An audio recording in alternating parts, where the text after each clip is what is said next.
మహబూబాబాద్ జిల్లాలో యూరియా కొరత తీవ్రమైంది. యూరియా ఎప్పుడొస్తుందో తెలియక రైతులు యూరియా పంపిణీ కేంద్రాల దగ్గర పడిగాపులు కాస్తున్నారు. ఇక నర్సింహులపేట మండలం పెద్దనాగారంలో యూరియా కోసం కొందరు రైతులు ఏకంగా మంచాలు వేసుకుని నిద్రిస్తే మరికొందరు రైతులు నేలపై పడుకున్నారు.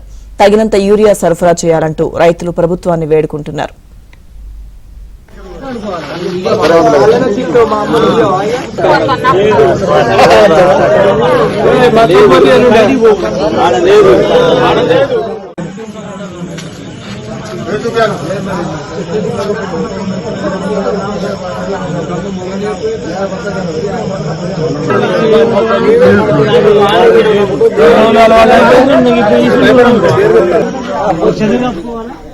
మహబూబాబాద్ జిల్లాలో యూరియా కొరత తీవ్రమైంది. యూరియా ఎప్పుడొస్తుందో తెలియక రైతులు యూరియా పంపిణీ కేంద్రాల దగ్గర పడిగాపులు కాస్తున్నారు. ఇక నర్సింహులపేట మండలం పెద్దనాగారంలో యూరియా కోసం కొందరు రైతులు ఏకంగా మంచాలు వేసుకుని నిద్రిస్తే మరికొందరు రైతులు నేలపై పడుకున్నారు.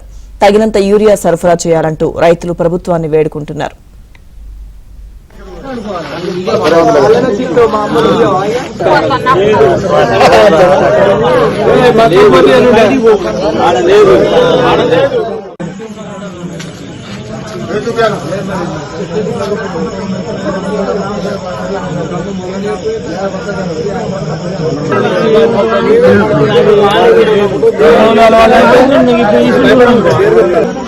చదివిన